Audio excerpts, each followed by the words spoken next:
Buenas tardes a todos y a todas. Gracias por venir en un día de los que antiguamente sucedía en el mes de febrero en Granada y hoy casi es una novedad, ¿no? Frío y lluvioso. Bueno, cuando estuvimos diseñando la programación de la cátedra para este trimestre, consideramos que parecía imprescindible revisitar un momento político como fue el 15M. Yo creo que todos estaremos de acuerdo en que a partir de la crisis económica del 2008 se produjo un seísmo en nuestro sistema político con diversas derivadas y una de ellas fue este fenómeno. La pregunta que lanzamos es ¿qué queda de eso?, ¿no? En este sentido, pensamos que sería interesante contar con la participación de los dos compañeros a los que le agradezco pues, que desde el primer momento se mostraron interesados.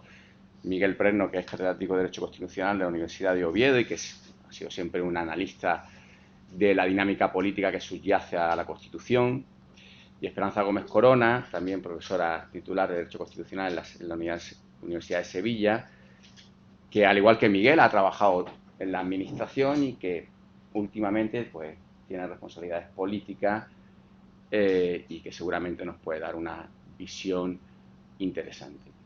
Como siempre, hará una intervención en torno a media hora y luego se abre al público para que manifiesten preguntas o opiniones, siempre bajo la premisa de que, como suele haber varias voces, intentamos ser concisos en lo que queremos formular. Muchas gracias. Adelante. Muy bien, buenas tardes, como diría mi tocayo y paisano vuestro, gracias por estar aquí. Gracias también a la cátedra Fernando de los Ríos y al profesor Miguel Azpitarte por haberme invitado. Mi agradecimiento a la cátedra Fernando de los Ríos no se ciñe a la invitación de hoy, sino que yo tuve la suerte, el honor de participar, exactamente lo he apuntado porque no lo recordaba la fecha exacta, el 3 de noviembre de 2011, en una charla que se llamaba Democracia y Participación Política, Nuevos Retos y Perspectivas, que organizó el profesor Gregorio Cámara, ¿no? En ese contexto, estamos hablando del 2011, por tanto, en el contexto del movimiento del 15M, también, y gracias a esta universidad, pues incluso tuve la oportunidad de publicar un pequeño texto en los anales de la cátedra Francisco Suárez, invitado por el profesor Pedro Mercado, que se titulaba ¿Nos representan o no?, que era una de las grandes dudas, una de las grandes preguntas que se suscitaron en el contexto del 15M. Y esto también aquí se ha estudiado. El profesor Enrique Guillén poco después publicó un artículo que se llamaba El 15M desde la óptica del socialismo democrático, ¿no? Y él acababa otro artículo... Sí. Sí, decía que el profesor Enrique Guillén tiene un artículo sobre esta materia y otro sobre la reforma electoral en el que él habla de un libro de Hannah Arendt, al que yo me referiré, que se llama El 15M y la promesa de la política, ¿no? Bueno, quiero estructurar mi intervención quizás quitándole una letra al título que nos propuso el profesor Azpitarte, por lo menos en la parte que me corresponde de la intervención, porque nos la dividiremos entre la profesora Esperanza Gómez Corona y yo.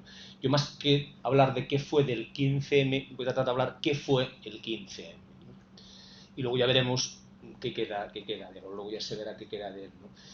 Algunas de las cuestiones que voy a comentar están en este texto que están abiertos, se puede descargar, si es que alguien que puede tener algún tipo de interés, que bueno, publiqué un poco después de aquellos acontecimientos, ¿no? Y quiero centrar mi intervención en eso, exactamente qué fue el 15M, y para ello quiero situarlo en el contexto nacional e internacional del momento, hace casi 12 años, hablar de las reivindicaciones que se planteaban en ese momento y si esas reivindicaciones que se planteaban en ese momento siguen teniendo vigencia en la actualidad y, en definitiva, hablar un poco de qué fue y qué aportó el 15M a la política y a la sociedad española, ¿no? Y concluiré con una iniciativa que se articuló desde Asturias, desde donde yo vengo, que tenía bastante que ver con el contexto del 15M y que trataba de profundizar en la democracia en nuestro país, ¿no?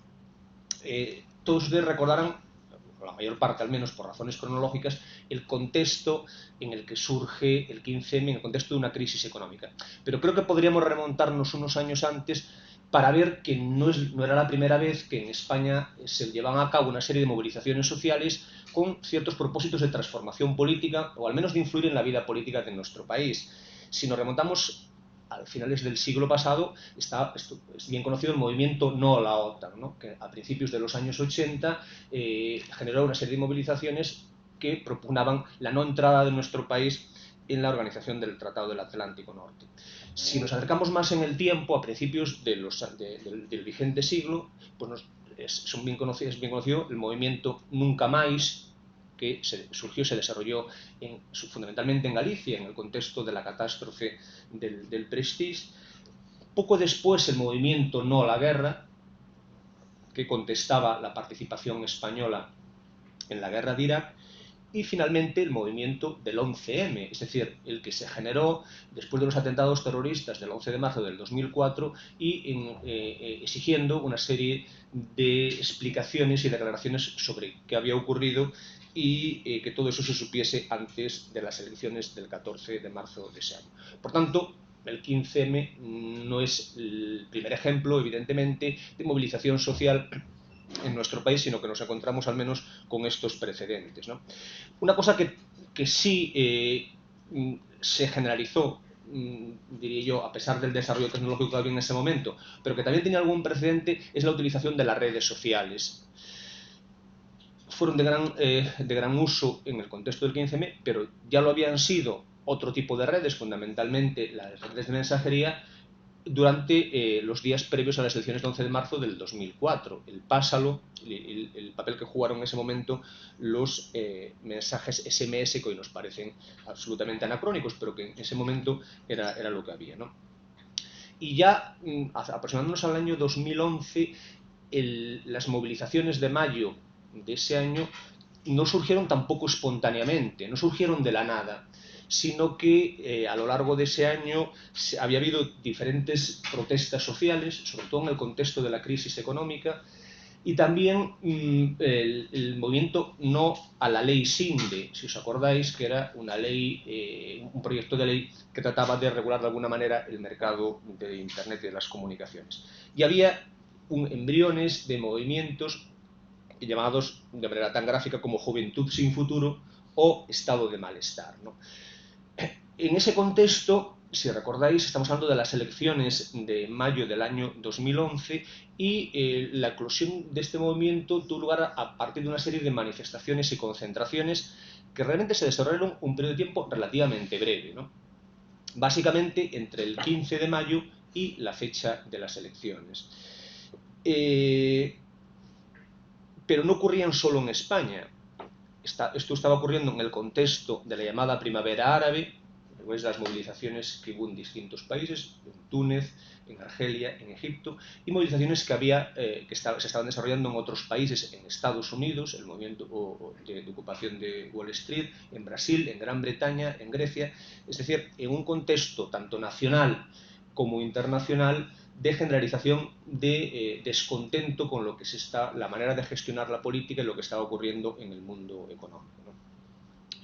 Se ha tratado de buscar algún tipo de referencia literaria e intelectual que de alguna manera aglutinaba al movimiento. Y yo creo que la referencia tópica es el famoso libro de Stefan Hessel, Indignaos, ¿no? Que fue un librito, un panfleto en el buen sentido del término, que tuvo una gran divulgación en ese momento, ¿no? Bueno, yo creo que efectivamente ese libro es oportuno vincularlo a este movimiento, pero creo que había más referencias en el ámbito, desde luego, de la ciencia política, ¿no? Y yo creo que, bueno, aparte de la gente que participó en este movimiento, pues no le eran ajenas, por ejemplo, las obras de Hannah Arendt, como la de La promesa de la política o Los orígenes del totalitarismo, ¿no? Y creo que lo que significó el 15M, sin que necesariamente haya referencias explícitas, tiene que ver, bueno, con reivindicaciones, algunas ya muy antiguas, ¿no? Hay un libro de Hans Kelsen titulado La esencia y el valor de la democracia, en el que se habla de la democracia real entre comillas, ¿no? Que era lo que se reivindicaba en el movimiento 15M, ¿no? Decía Hans Kelsen hace un siglo, en su sentido de valor de la democracia, como el flujo de comunicación entre dirigidos y dirigentes, ¿no? Yo creo que eso es algo que se reivindicaba en el movimiento 15, una mayor conexión entre la clase política y la ciudadanía. Y por eso la pregunta esa de si nos representan o no nos representan, ¿no? También creo que el 15M supuso algo importante, que es la reivindicación de las calles, del espacio público como un lugar para hacer la política, ¿no? O sea, la política se hace en la calle, en sentido literal. Y quizás porque, como diría Hannah Arendt, se produce una quiebra en la política cuando nos desentendemos de ella, es decir, cuando dejamos que la política sea parte de la vida ciudadana, ¿no? Y aquí cabe recordar que en Grecia eran considerados idiotas aquellos que se apartaban de lo político, ¿no? Y que se refugiaban exclusivamente en lo privado, abandonando la esfera pública. ¿Cuáles eran las reivindicaciones, muy resumidamente, que se postulaban en aquel momento, ¿no? Bajo la denominación democracia real, ha sido como una especie de sumario de cuestiones que debían de estar en el debate político y que se reivindicaban en ese momento, ¿no? Y creo que es interesante recordarlas porque veremos la vigencia que siguen teniendo hoy en día, lo que quiere decir que la mayor parte de ellas no se han conseguido, ¿no? Eran 8 que cuento brevemente. La primera era quizás una reivindicación un tanto difusa, que acabar con los privilegios de la clase política, ¿no? Quizás la clase política no tiene tantos privilegios como se piensa, ¿no? Sino que el ejercicio de la política es un ejercicio esforzado. Pero sí había algunos rasgos que alejaban a los representantes de los representados, ¿no? Una cierta idea de un club al que no todo el mundo puede pertenecer, ¿no? En segundo lugar, una preocupación constante desde hace mucho tiempo en la sociedad española, la lucha contra el desempleo, ¿no? En ese momento, hace 12 años, se hablaba de algo de lo que se sigue hablando hoy, la reducción de la jornada laboral para compartir el trabajo. Se hablaba de la importancia de la conciliación de la vida familiar y laboral y, entre otras cosas, se rechazaba el aumento de la edad de jubilación, que como sabéis es algo que está, por ejemplo, muy presente en la actualidad en la vida política francesa, ¿no? Es decir, cuestiones que siguen teniendo mucha vigencia. La tercera de las reivindicaciones tiene que ver con el tema de la vivienda.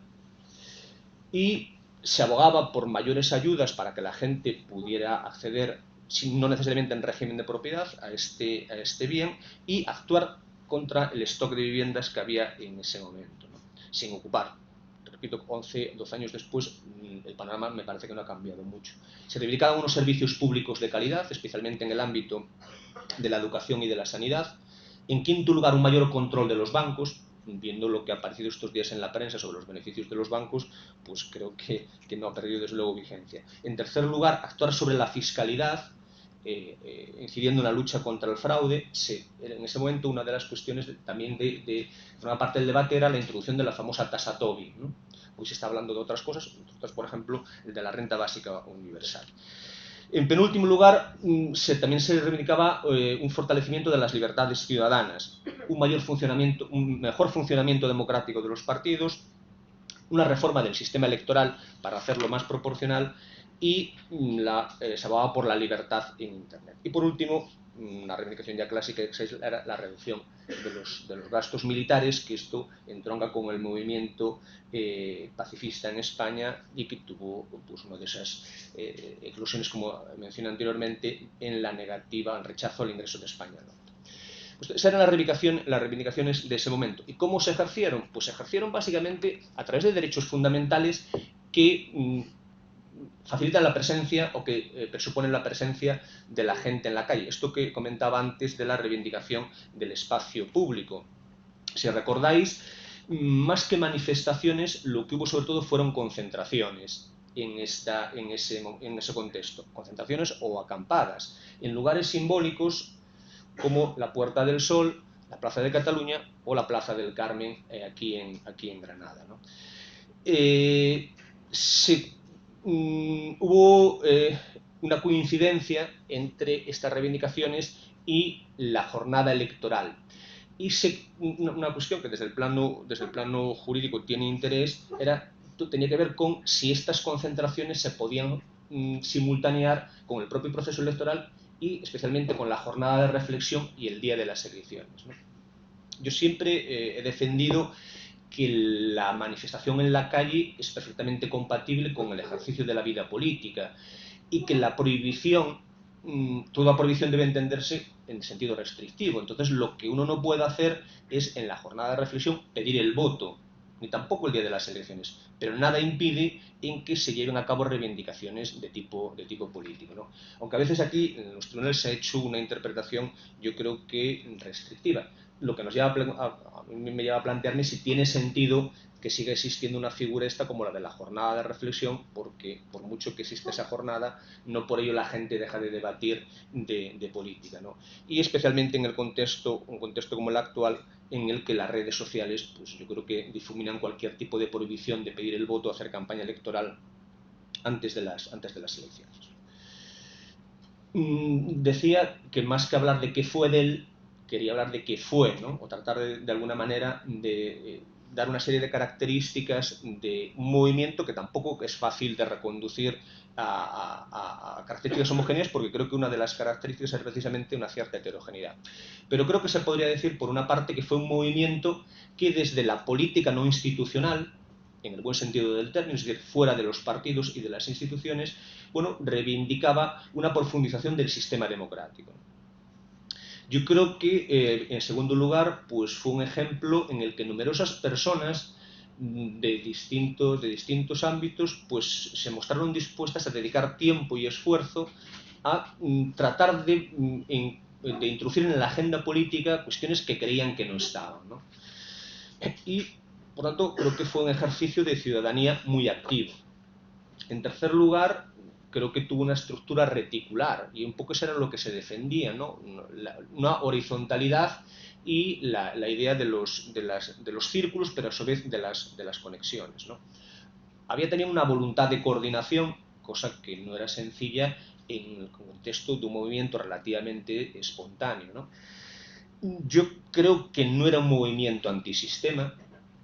Esa fue una de las críticas que se dijo, ¿no? Incluso se utilizaban palabras despectivas, y yo creo que no, que las reivindicaciones que he recordado antes eran reivindicaciones muy sistémicas, es decir, lo que se pretendía era no abogar por un sistema diferente, sino profundizar en el que ya teníamos, ¿no? Algunas de las reivindicaciones, además, se han mantenido en el tiempo, y especialmente todas las que tienen que ver con el problema de la vivienda.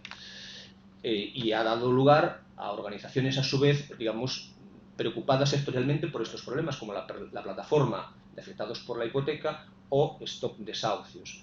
Y repito, esta parte del movimiento yo creo que ha seguido y sigue estando muy activa, ¿no? Creo que, como decía también antes, me parece que es un buen ejemplo de recuperación del espacio urbano como un espacio para hacer política, ¿no? Porque parece que cada vez la política se hace más alejada de la calle, en sentido literal y en sentido figurado. Y quizás algunas de las cosas que vinieron después tienen algo que ver con esto, ¿no? En el año 2015 se aprobó una ley orgánica de seguridad ciudadana que, entre otras cosas, yo creo que introducía elementos que al menos desincentivaban la participación política en la calle, ¿no? Como sabéis, es algo que ahora se está al menos tratando de corregir, de tal manera que alguien no reciba una sanción administrativa por participar en una manifestación por el hecho de que la manifestación no haya sido notificada. Lo importante es que la manifestación sea pacífica. Que se haya cumplido o no el requisito de la notificación me parece que desde luego no debe ser un elemento que sirva para sancionar a alguien.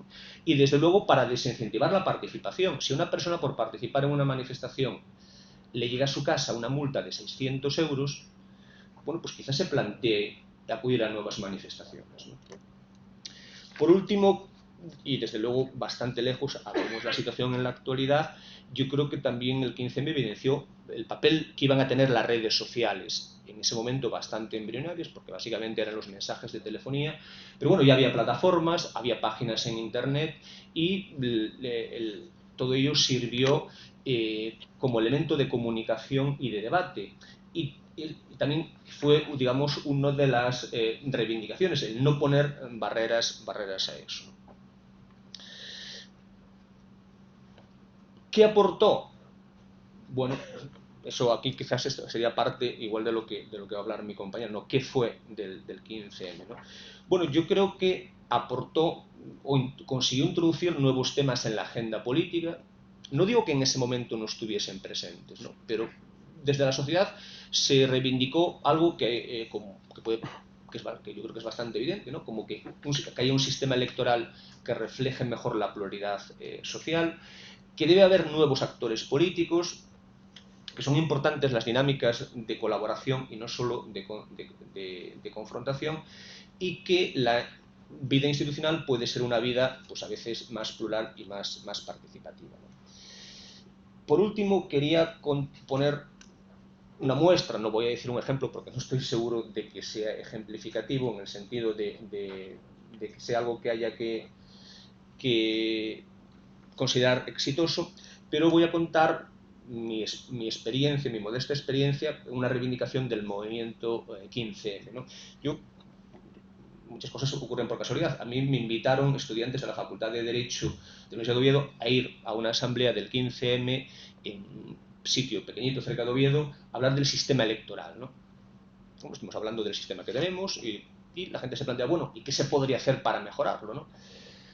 Entonces, a partir de ahí, bueno, había propuestas de reforma del sistema electoral, pero se entendió que, además de mejorar la participación a través de representantes, se podía, de alguna manera, profundizar en una participación más inmediata, una participación más directa, ¿no? Entonces, a partir de una serie de propuestas en las que se implicó bastante gente y que se trasladaron pues, prácticamente luego a 15 parlamentos autonómicos, se articuló una propuesta de reforma constitucional, que ahora os comentaré brevemente. Esta propuesta se ciñó a digamos, introducir en nuestra Constitución mecanismos de participación más inmediata de los ciudadanos, no tanto de reforzar la democracia a través de representantes, sino la democracia de una manera más inmediata, y se articuló teniendo en cuenta lo que a su vez ya estaba presente en el anteproyecto constitucional, es decir, que en realidad no era tan ajeno a nosotros y desde luego se estaba practicando, por ejemplo, en Italia. Entonces, la reivindicación se focalizó en tres cuestiones. Una, la iniciativa legislativa popular. Dos, las consultas de democracia directa, los referendos. Y tres, la iniciativa para reformar la Constitución. Entonces, la forma de articularlo jurídicamente fue presentar en el Parlamento asturiano un ejercicio colectivo del derecho de petición. Es un derecho que tenemos ahí en la Constitución, que a veces no es muy conocido y que es muy simple. Basta sencillamente con que alguien traslade una petición a quien pueda atenderla, de una manera incluso, repito, relativamente informal. Entonces se trasladó al Parlamento asturiano la petición de que el Parlamento asturiano a su vez plantease una propuesta de reforma constitucional, algo que creo que sorprendió un poco a los propios parlamentarios asturianos, ¿no? Y la propuesta consistía en tres reformas: modificar el artículo 87.3, creo que está por aquí, esta es la propuesta de reforma, modificar el artículo 87.3 de la Constitución para que no hubiera límites materiales a la iniciativa legislativa popular. En la actualidad se exigen, como sabéis, 500.000 de firmas para plantear una iniciativa, pero hay una serie de materias que quedan excluidas. Da igual si se tienen 5 millones o 500.000, ¿no? Y son las que tienen que ver con las materias propias de ley orgánica, que no por casualidad son las que desarrollan los derechos fundamentales. Entonces, bueno, pues ¿por qué no va por iniciativa ciudadana plantearse una reforma, por ejemplo, de la ley educativa, o de la ley que regula el derecho de manifestación, o de la ley que regula el derecho de asociación? Entonces, la idea es quitar ese límite para que, por iniciativa ciudadana, también se puedan plantear propuestas de reforma en materia de ley orgánica. Y no se bajó la cifra, que es una cifra alta, 500.000 de personas. En Italia bastan 50.000 firmantes para que una iniciativa legislativa popular se pueda tramitar, ¿no? En segundo lugar, se recuperó algo que estaba en el anteproyecto de Constitución, que era la posibilidad de convocar consultas populares en determinadas situaciones, como ahí se ve, a petición de 500.000 personas. Y, por último, también se planteaba que por iniciativa ciudadana se pudiese iniciar la reforma de la Constitución, ¿no?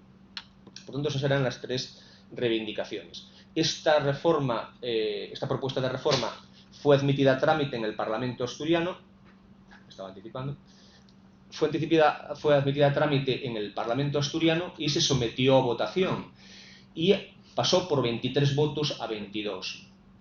La respaldaron el Partido Socialista, Unión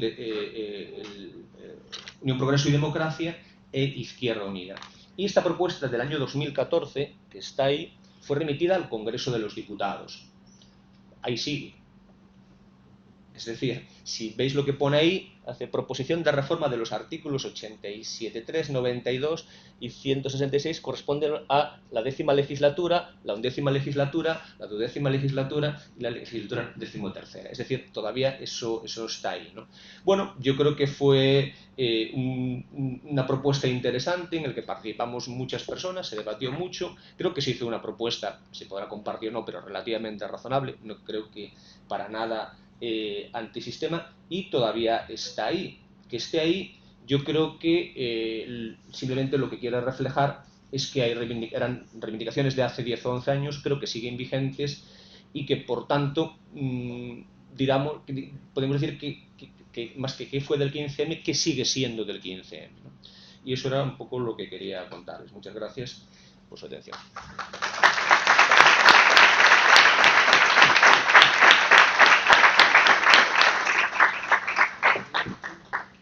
Muchas gracias, Miguel. Bueno, pues ahí creo que quedan sobre la mesa un montón de temas para discutir. Sin duda, este ejemplo último que tú pones nos lleva a pensar si nuestro sistema político permite canalizar la energía que surgió en aquel momento, o si esa energía era insuficiente o errada en sus planteamientos. Esperanza, tienes la palabra. Muchas gracias. Lo primero, bueno, es un placer estar aquí, dar las gracias al profesor Aspitarte, a la cátedra Fernando de los Ríos, en general a los compañeros del Departamento de Derecho Constitucional, que es un gusto poder saludar. Yo voy a centrarme quizá en los efectos institucionales que pudo tener lo que fue el 15M, ¿no?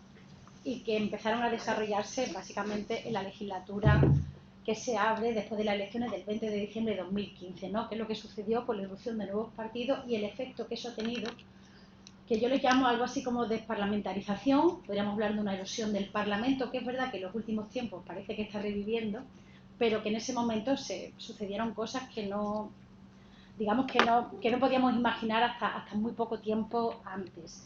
Solo un recordatorio, no hace falta decir aquí que nosotros tenemos un sistema parlamentario de gobierno altamente racionalizado. ¿Qué significa? Que el sistema está configurado para que el gobierno tenga la máxima estabilidad, porque se tiene mucho miedo en la transición, por un lado, a que los partidos políticos sean muchos, haya atomización y sean débiles, y eso acabe provocando inestabilidad. Entonces, en un momento como el de la transición, se piensa, necesitamos gobiernos fuertes, porque la democracia solo se va a asentar sobre gobiernos fuertes.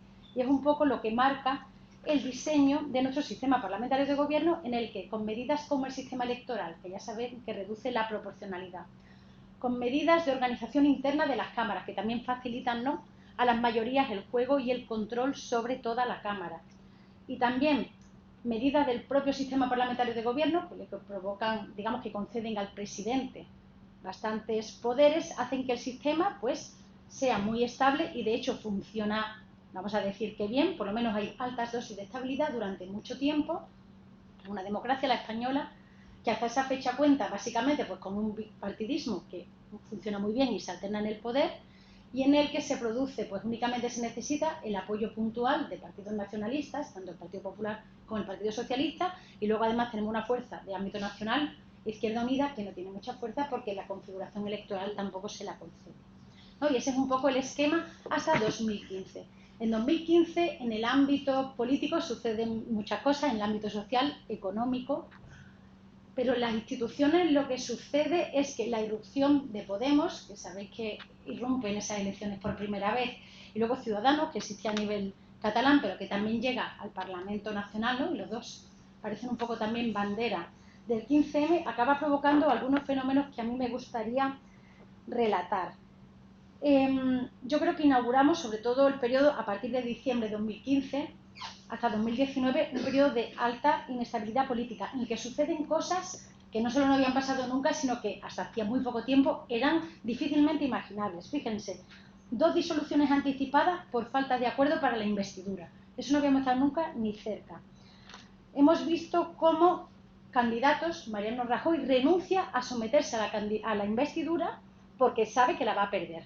A esa situación tampoco teníamos respuesta constitucional clara. O candidatos que tras la primera votación fallida en investidura no se someten a una segunda, sino que acabamos agotando los 2 meses de disolución sin que haya segundos intentos, sin que haya más intentos para llegar a conformar la presidencia del gobierno. Asistimos también a cómo se inicia este periodo, ¿no? 2015-2019, pues con una legislatura en la que acaba de Mariano Rajoy, que aprueba un 5º presupuesto en un intento sin precedentes de condicionar la política del gobierno que viene. Y vemos cómo en agosto se presenta, el 4 de agosto, cuando la obligación constitucional es más tarde, se presenta un proyecto de presupuestos para aprobarlos a toda prisa antes de las elecciones por si se pierden, condicionando al gobierno subsiguiente. Eso ya vaticinaba, ¿no?, el miedo o la zozobra que se podía percibir o que se pensaba que iba a llegar. Vimos más cosas, iba a hablar de la renovación de los órganos constitucionales, pero sigue siendo un problema a día de hoy y tampoco es nuevo, ¿no? Eso se venía arrastrando. O también en esa legislatura asistimos al uso inimaginable del veto del gobierno para el caso de iniciativas legislativas que supongan aumento de gasto o disminución de crédito. Más de 40 vetos de iniciativas, además, que no suponen aumento de gasto o disminución de crédito del periodo presupuestario en vigor. Esa es, digamos, la excepcionalidad. Esto obviamente no acaba aquí, sino que se complica pues con la situación de emergencia sanitaria que se declara por la pandemia del coronavirus. Sabéis, el 14 de marzo del 20 hasta el 21 de junio tenemos un nuevo estado de alarma. Y luego el siguiente, que es todavía peor para el Parlamento en sí, porque se declara el 25 de octubre con una prórroga de 6 meses. Todo esto dejando a la situación de las Cortes Generales, digamos que en mucha precariedad y cuestionando un montón de cuestiones, un montón de cosas, como por ejemplo la necesidad de presencia física para cumplir las funciones parlamentarias, algo que el Tribunal Constitucional, con motivo de lo que había pasado con el proceso, había defendido vivamente, ¿no?, la necesidad de que haya presencia física. Obviamente no se podía por la situación que había, pero se produce la situación en la que tenemos un Parlamento que funciona con menos diputados de los que se compone, que se generaliza el voto electrónico y que vemos cómo es desplazado en una situación como la de alarma, en la que a poco que se mire la Constitución, la intención del constituyente es toda la contraria. El Parlamento tiene que reforzar el control en momentos de tanta gravedad como los que provoca el estado de alarma. ¿Por qué? Porque obviamente el gobierno tiene poderes extraordinarios en ese momento, ¿no? Por centrar un poco la exposición, empezaría por la investidura, ¿no? No es solo que haya habido 2 repeticiones electorales por falta de acuerdo, es sobre todo cómo se produce, ¿no?, en qué contexto se produce y cómo se va despreciando, a mi modo de ver, la posición del Parlamento en ese tiempo. Miren, la primera se produce, 11ª legislatura, tras las elecciones del 20 de diciembre de 2015. Aquí sabemos que el partido más votado es el Partido Popular, con Mariano Rajoy al frente, que decide, de una manera sin precedentes, no someterse al proceso de investidura, rechaza. Y es algo para lo que, digamos, que el sistema constitucional no tiene respuesta, porque bueno, se le propone, después de la ronda de consultas con el rey, la presidencia del Parlamento la propone, del Congreso lo propone y dice que renuncia a someterse. Aquí tenemos un problema adicional, y es que nuestra Constitución, en el 99.5, establece que el plazo máximo para disolver las cámaras, si no hay investidura, empieza a contar cuando empieza a contar tras la primera sesión de investidura. Si la primera no se producía, no sabíamos muy bien cómo se iba a proceder. Aquí el entuerto se resuelve porque Pedro Sánchez da un paso al frente, llega a un acuerdo con Ciudadanos y decide someterse a la investidura. Y por lo menos algunos respiran, bueno, ya puede empezar a contar el plazo hasta que, bueno, que se den los 2 meses y haya repetición electoral. Repito, eso como primer elemento que ya denota, a mi juicio, poco respeto a la Cámara, porque decir, como no voy a sacar los votos, ¿para qué voy a intentarlo? Porque lo dice la Constitución y porque teóricamente la votación se tiene que producir tras el discurso de investidura y el debate oportuno. Y aquí ya se está evidenciando que eso da igual. Da igual, los partidos deciden, nos llamamos, ¿me vas a apoyar? No. ¿Quién manda? Mandan las cúpulas de los partidos y mandan, este es otro tema, los gurús de la comunicación política en los partidos, que no tienen ni cargo en el partido. Pero eso es verdad que ese es otro tema. Entonces, les decía, la posibilidad de renuncia a la candidatura que puede provocar el bloqueo y que a mi juicio plantea muchos problemas. Pero es que La segunda disolución anticipada para mí no tiene menos problema. Esta se produce tras las elecciones del 28 de abril de 2019. Aquí el ganador es Pedro Sánchez y los números que dan son el Partido Socialista más Podemos, que están en conversaciones. ¿Cuántas votaciones se producen? Una en julio del 2019. ¿Y después qué pasa? Se deja correr el tiempo, calladitos, quietos, para que haya repetición electoral. Algunos pensamos, sospechamos, intuimos o sabemos que a lo mejor en esa segunda votación de investidura, a lo mejor Pedro Sánchez hubiera salido investido con los votos de Unidas Podemos. Sin embargo, no lo podremos saber nunca porque no hubo esa segunda votación. Y esto nos lleva a pensar qué responsabilidad tiene la presidencia de la Cámara, que es la que decide si hay o no una segunda votación. ¿Y para qué sirve? Es decir, ¿al servicio de quién está? ¿De la mayoría de su partido o de la Cámara? De la Cámara parece que no, ¿no? Porque en realidad son los intereses electorales, la necesidad, o por lo menos es lo que se deduce de lo que pasó, en el que ha habido una votación, hemos sacado los votos, vamos a dejar correr el tiempo, que en una segunda elección seguramente nos vaya mejor. Al final todo esto lo que va provocando es el deterioro de la posición fundamental que debe tener el Parlamento, porque es verdad que el Gobierno tiene una posición muy relevante en su sistema parlamentario, pero la mayoría de las cuestiones, para ser válidas, para tornarse en derecho, tienen que pasar por la Cámara, y da la impresión de que las cámaras han perdido toda la relevancia posible. Esto por lo que toca a la investidura.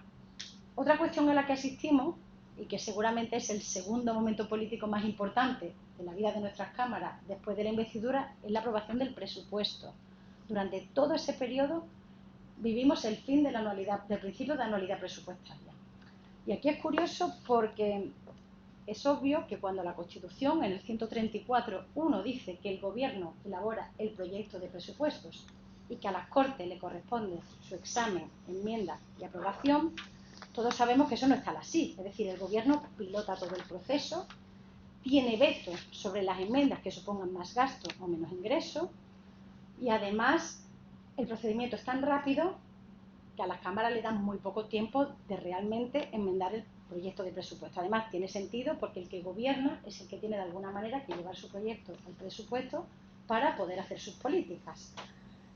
Pero claro, lo que vivimos en estos tiempos, como les decía, ya empezamos mal, porque empezamos con unos presupuestos que se aprueban antes de tiempo para condicionar la política del año siguiente, ¿no? O de la legislatura siguiente, ante la posibilidad de que pudiera haber un gobierno de distintos signos, que luego no lo hubo por la repetición electoral. Pero fijaos, los presupuestos de 2016 tendrían vigencia hasta mediados del 17. Los del 17, que se aprobaron en junio, hasta mediados del 18. Y los del 18 estuvieron vigentes tras una prórroga en 2019 y otra en 2020, que ya en 2021 por fin pudieron ser prorrogados. Y esto acaba demostrando, por un lado, y en algunas ocasiones, que esa obligación constitucional de presentar los presupuestos en una determinada fecha, 3 meses antes de que acabe el año, no es tan obligatorio para el gobierno como parece, por ejemplo, y que además que unos presupuestos se pueden hacer pensando en que van a ser prorrogados y que te sirvan varios años, porque a lo mejor no tienes seguridad de que te los vayan a aprobar, y se piensa en alargarlo, e incluso que se puede vivir con los presupuestos de otro año e incluso de un gobierno de signo contrario sin demasiado problema, ¿no? Sin demasiado problema. Puede que hasta con cierta comodidad. Por tanto, como le decía, es una situación que tampoco se había vivido. Era inédita en el sentido de que cuando a un gobierno no se le aprobaban los presupuestos, lo que pasaba era la dimisión, porque se entendía que es que su política no podía llevarse a cabo y políticamente era imposible seguir al frente de un gobierno cuando el Congreso te había rechazado el presupuesto, ¿no? Y sin embargo ahora vemos que el presupuesto se convierte casi como una anécdota, que mejor que te lo aprueben, pero que si no vamos tirando y no pasa nada. Las leyes, el Parlamento que legisla. Esto no es nuevo de este momento, porque nosotros habíamos ido viendo, y la doctrina se ha escrito muchísimo, sobre el uso y el abuso del decreto ley. No es una novedad para nada. Lo que sí resulta novedoso, a mi juicio, es como en este periodo casi no se hacen leyes. Es decir, una cosa es que se tire mucho de decreto ley y otra cosa es que casi no se hagan leyes. Y no solo eso, que casi no se presenten proyectos de ley, porque da la sensación de que los gobiernos tienen miedo a que el Parlamento, al que no controlan, porque la mayoría no se corresponde fielmente con la suya, acaben modificando el proyecto de ley y acabe saliendo un texto que no se corresponde con el espíritu que motivó la presentación. Entonces asistimos a una actividad legislativa casi nula, por decirlo de alguna manera. Fíjense, 2015, ¿vale? Que es un año, hasta el diciembre no pasa nada, 16 leyes orgánicas, 48 leyes ordinarias, 12 decretos ley. Está bastante bien. 2016, 2 leyes orgánicas y 0 ordinarias. Es verdad que este año hubo 2 elecciones y bueno, cuando hay elecciones hay mucho tiempo de parón y eso es hasta lógico. 2017, una ley orgánica, 12 leyes ordinarias, 21 decretos ley. 2018, 5 leyes orgánicas, 11 leyes ordinarias, 28 decretos ley. Y ahí ya se va notando, o por ejemplo 2019, 3 leyes orgánicas, 5 ordinarias, 18 decretos ley. Es decir, llega un momento en que el gobierno, en que el Parlamento prácticamente no legisla. Y eso tiene un problema, no es solo el abuso del decreto ley, es que el decreto ley tiene tales limitaciones materiales que parece que hay materias como los derechos y libertades de la ciudadanía sobre las que no se legisla, con el peligro que eso puede tenernos de anquilosamiento, de ampliación de derechos, etcétera. A mí me parece además que tiene una gravedad, ¿no?, que todavía no ha sido puesta de manifiesto por esta... Bueno, porque estábamos acostumbrados ya a ese uso y abuso del decreto ley por parte de los gobiernos, que muchas veces lo hacen más que nada por comodidad, porque muchas veces es más fácil aprobar un decreto ley que someterlo a la votación de las cámaras. ¿Y qué pasa cuando las propias Cortes sí quieren legislar? ¿Qué pasa con la iniciativa legislativa? Porque claro, con unas cámaras como las que había ahí, con cierta riqueza, más partidos que de la cuenta, y sin una mayoría estable, lo lógico era pensar que las Cortes Generales, los grupos parlamentarios, iban a presentar mucha iniciativa legislativa, como efectivamente hicieron. La opción de Podemos, la opción de Ciudadanos, hace que haya un número elevado de proposiciones de ley que presentan los grupos. ¿Qué hace el gobierno? Las veta todas. Hay más de 40 vetos a iniciativa legislativa que, según la Constitución y los reglamentos, bueno, según la interpretación que hacen los reglamentos de la Constitución, únicamente se pueden vetar las iniciativas legislativas que alteren el presupuesto en vigor. Y sin embargo, el gobierno de Mariano Rajoy veta más de 40 iniciativas legislativas al principio que afectan al ejercicio en vigor. Eso tiene sentido, ¿vale? Para no alterar el plan económico de un gobierno. Pero ¿qué sucede? Hombre, que los grupos parlamentarios no son tontos. Cuando esto te pasa, vuelven a registrar la iniciativa diciendo que entre en vigor al año siguiente y se encuentran con otro veto. ¿Por qué? Porque ya empiezan a hablar de la estabilidad presupuestaria, de los planes quinquenales, y nos encontramos con vetos que son auténticos disparates en los que se dice que alteran el presupuesto y que no se puede legislar sobre esa materia sin el consentimiento del gobierno. Afortunadamente, alguna vez, y solo alguna vez, la mesa del Congreso se plantó, tramitó la iniciativa a pesar del veto del gobierno, y eso permitió que el gobierno planteara dos conflictos entre órganos constitucionales, el Tribunal Constitucional entrara y resolviera a favor de la potestad legislativa de los grupos. Pero hubo muchas iniciativas que se quedaron en el cajón, y se quedaron ahí no solo por el veto del gobierno, sino por la complicidad de las mesas de la Cámara. Complicidad que hace que, en vez de, como órgano de gobierno de la Cámara Parlamentaria, tengas en cuenta cuál es tu función, en este caso de defensa de la propia Cámara, frente a un veto que incumple o rebasa los límites constitucionales, y la mayoría de las veces se hace un uso partidario de las cámaras, y lo que se hace es que, bueno, pues se asume el veto como bien hecho, y repito, y se provoca una situación que con una mesa funcionando como tenía que haber funcionado no se hubiera producido. Como decía, esto se resuelve afortunadamente porque, repito, había vetos de extrema gravedad diciendo que iniciativas que iban a entrar en vigor años siguientes podrían afectar el plan presupuestario que tenía el gobierno para los próximos años.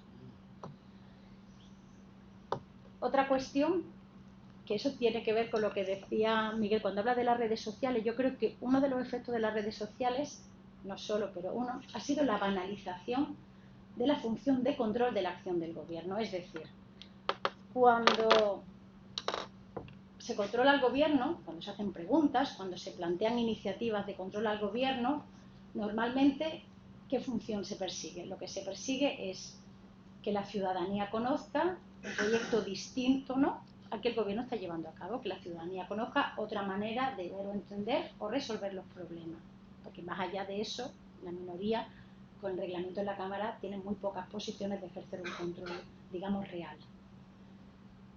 Y claro, lo que vemos es que, yo no sé si es porque ahora tenemos muchos más medios para que el control o esos proyectos alternativos lleguen a la ciudadanía. Antes eran los medios de comunicación, ¿no?, los únicos que podían hacer ese trasvase.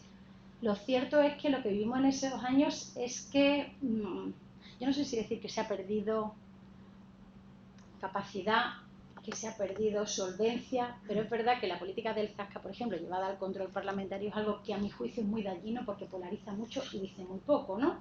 Se ha perdido ese control de la alternativa, ¿no?, propositivo, y se piensa más en un titular, en un tuit, en cómo sacar un corte de vídeo que permita, ¿no?, colocar un mensaje que no siempre es un mensaje pues, acabado, porque 140 caracteres tienen lo que tienen, ¿no? Y al final eso yo creo que es algo que se ve sobre todo en esa legislatura, entre otras cosas también porque el Parlamento está muy fragmentado y hay muy pocas posibilidades de ejercer otro tipo de iniciativas con éxito, pero a mí me llama la atención porque, claro, en un momento en el que la Cámara está tan fragmentada, yo sí creo que existen muchas posibilidades, hay muchos vectores de acuerdo o desacuerdo. Están los derechos sociales, por ejemplo, que alinean a unos frente a otros, estaba Cataluña y el problema catalán, está la monarquía, es decir, hay temas, la organización territorial del Estado, claro, hay temas que permitían un juego como para haber ejercido una serie de iniciativas que a mi juicio no se ejercieron como se debería.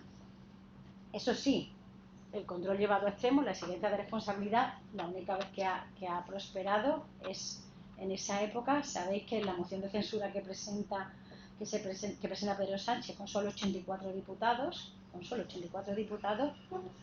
prospera y da lugar a un cambio en la presidencia del gobierno que asume Pedro Sánchez, que solo disuelve las cámaras luego tras la no aprobación del presupuesto por la Cámara, y acaba provocando la siguiente elección, en un momento también muy concreto en el que está el caso Gürtel y se le atribuye responsabilidad al Partido Popular directamente, y es muy difícil para muchos de los partidos que allí conforman el arco parlamentario no apoyar esa moción de censura. Seguramente en otras condiciones no se hubiera dado,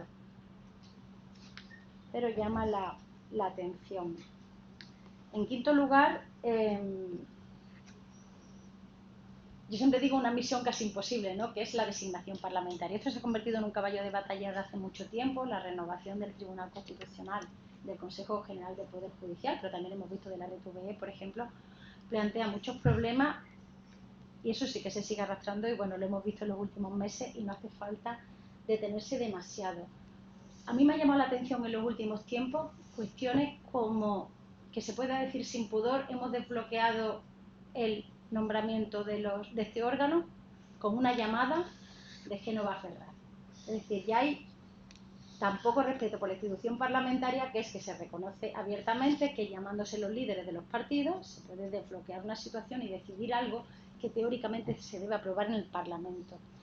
Yo cuando pienso en eso, permítanme, en los debates constituyentes, ¿no?, en esas sesiones que imaginamos de la cafetería del Parlamento, ¿no?, del Congreso, cuando te dicen en la servilleta escribíamos los artículos, eso hoy sería impensable, ¿no? Yo me imagino que incluso personas, que a lo mejor no serían las de máxima responsabilidad de los partidos, ¿no?, mandándose correos o mandándose telegram, en la que decides o en la que intercambias posiciones, pero como si el Parlamento no existiera, ¿vale? Al final, ni siquiera se simula, ni siquiera aparece, ni siquiera se comenta allí, ¿no? Da la sensación de que esa pérdida de relevancia continúa, y es muy difícil que haya una vuelta atrás. No voy a detenerme en, bueno, pues todos los órganos de designación parlamentaria y lo que ha pasado con cada uno de ellos, repito, porque es aburrido y porque es algo que sí trae cola hasta ahora.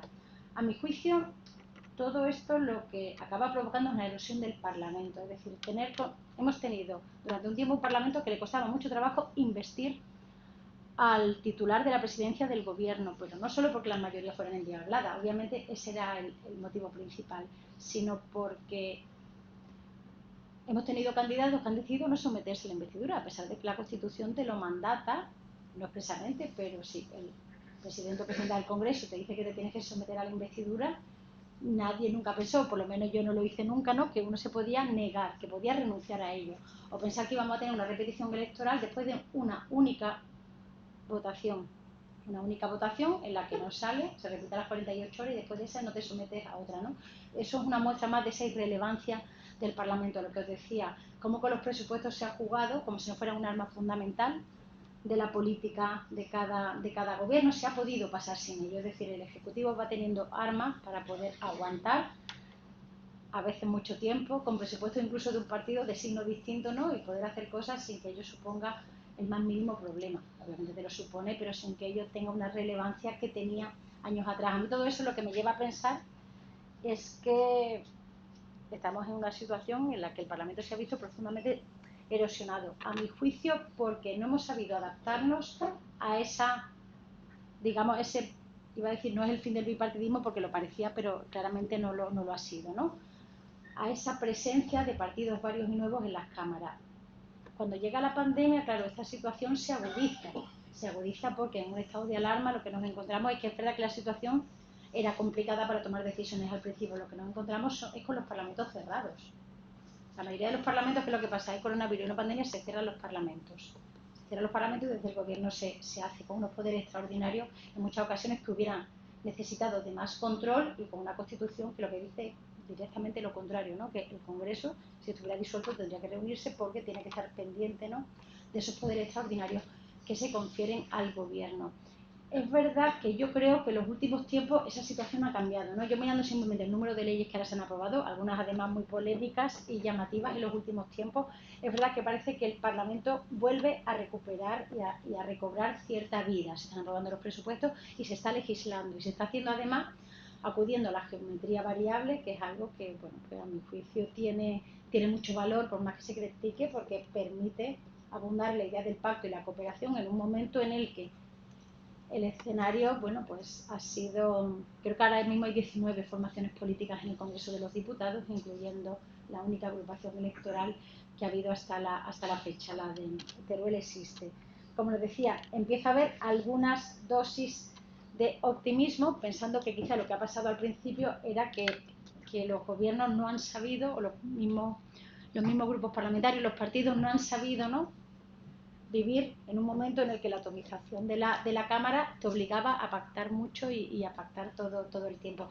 El escenario político ahora para mí no es el ideal, creo que hemos vuelto a una polarización que tiene muy poco que ver con el 15M, que vuelve a dividir la política en dos polos opuestos, que complica mucho la adopción de decisiones, ¿no?, tal y como está el tablero político, pero sí que creo que hemos recuperado cierta vida del Congreso de los Diputados y a mí me gustaría pensar, Congreso y Senado, que vamos a seguir por ese camino, pero eso ya tendremos que ir viéndolo. Muchas gracias.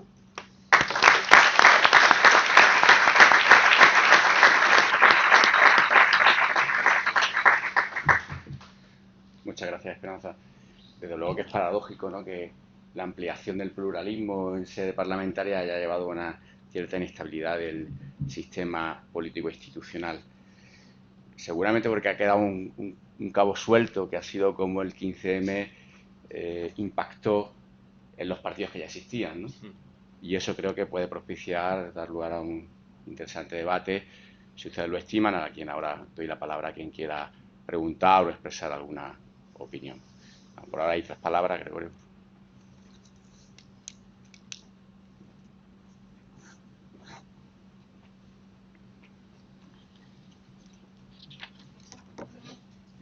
Bueno, pues en primer lugar yo quería felicitar a los dos ponentes. Han sido verdaderamente dos ponencias muy interesantes, han cubierto toda la década y se han proyectado hacia el futuro. Digamos que en toda su complejidad, no solo positiva, sino también probablemente negativamente en algunos aspectos. Y por lo tanto hay mucho tema para discutir y para reflexionar. A mí me han suscitado muchas cuestiones, ¿no?, las dos intervenciones, que han sido, insisto, excelentes, por lo que os felicito. Pero al final me he quedado un poco vacío con la pregunta de esta sesión, de qué queda del 15M. Ahí me he quedado un poco perdido, porque realmente el 15M fue un movimiento ciudadano extraordinariamente interesante, donde se planteaban cuestiones muy de calado, muy de fondo para una sociedad democrática, para la situación que vivimos en el mundo desde hace un tiempo. Y quiero recordar que aquello se suscitó por una reacción muy viva frente a las barbaridades que se estaban haciendo durante la crisis económica. La situación no ha mejorado, yo creo que ha empeorado notablemente y entonces tenemos los mismos problemas que entonces, pero agravados y algunos más. Entonces ahora tenemos crisis económica, crisis política de las relaciones internacionales, una guerra en Ucrania, tenemos un deterioro cada vez más visible del medio ambiente, por lo tanto el cambio climático, etcétera, etcétera. Y tenemos sobre todo pues una acentuación de los poderes de facto en el mundo.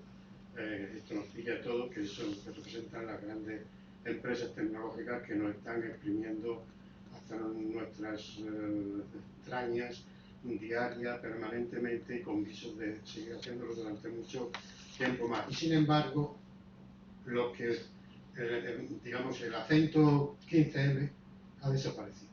Yo no veo 15M ahora, sino que lo que veo es una pérdida notable, considerable. Esa indignación que existió en aquella época se volatilizó, me da la impresión.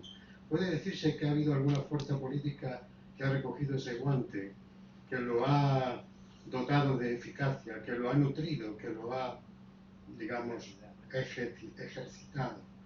Pues me parece que no, porque sinceramente creo que aunque Unidas Podemos, surgió de aquel ambiente y se le intentó dotar de una organización política canalizadora de todo ese descontento, pues finalmente no lo ha conseguido. Se ha convertido, creo yo, en un modelo más de partido atractivo, un modelo más de vigencia dentro de la organización de los partidos, donde lo que importa es el líder o la lideresa, la cúpula, es decir, los pocos que controlan. Y eso es un empobrecimiento verdaderamente notable que yo lamento muchísimo. La fragmentación política ha degenerado en polarización política extrema y lamentable, porque los planteamientos políticos que se hacen no buscan nunca el bien común, o si lo buscan no lo consiguen de la manera que lo hacen, y sin embargo hay un enfrentamiento absurdo que la ciudadanía no entiende. Yo por lo menos lo entiendo cada vez menos, con unas formas y unos modales verdaderamente inauditos, y rompiendo toda posibilidad de consenso y de acuerdo, y donde ya parece que más que adversarios políticos lo que hay son enemigos políticos, que es una vuelta muy dura hacia atrás en la historia, y en el caso del derecho constitucional volver a los planteamientos schmittianos, pues de verdad es que es francamente insoportable.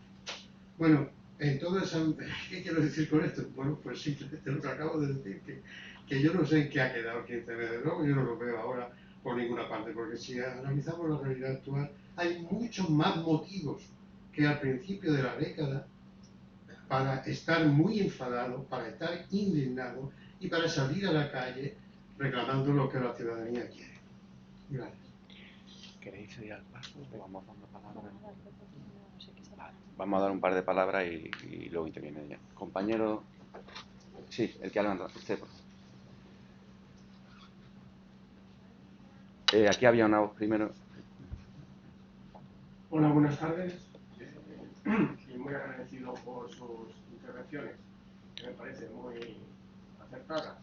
Sin embargo, yo creo que el contexto en el que sucedió, si bien se ha nombrado, yo creo que no se ha reflejado exactamente la importancia que pudo tener. Lo digo porque parece que fue un momento espontáneo que surge en un determinado momento que no se ha vuelto a repetir. Entonces hay que ver dónde estaba la cosa, ¿no?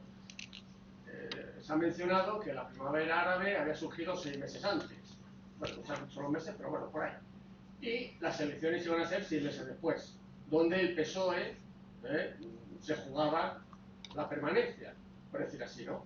Y había una crisis económica ya grande.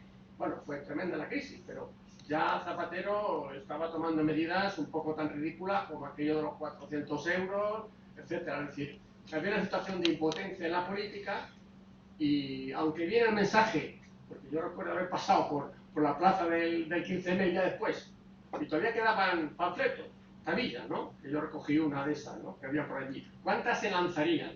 Pensar que aquello fue espontáneo, a mí no me entra. Máxime teniendo estas dos circunstancias, es decir, el ejemplo de Túnez y la trayectoria que se veía a la izquierda, a la vista, lo cual apuntaba a perder el poder. UPRODES, ¿quién se benefició de esto? Los partidos de izquierda. PP y PSOE bajaron, UPyD e Izquierda Unida subieron. Podemos aún no se había presentado, pero ya había recibido financiación de Venezuela. A partir de 2008, por lo menos está publicado. Bueno, Por Venezuela, por el ministro de Finanzas. Está publicado. Vamos a intentar... Yo soy juez. Pero vamos, en cualquier caso, han reconocido los propios fundadores de Podemos que ellos, en fin, eran partidarios de extender la revolución bolivariana a Occidente.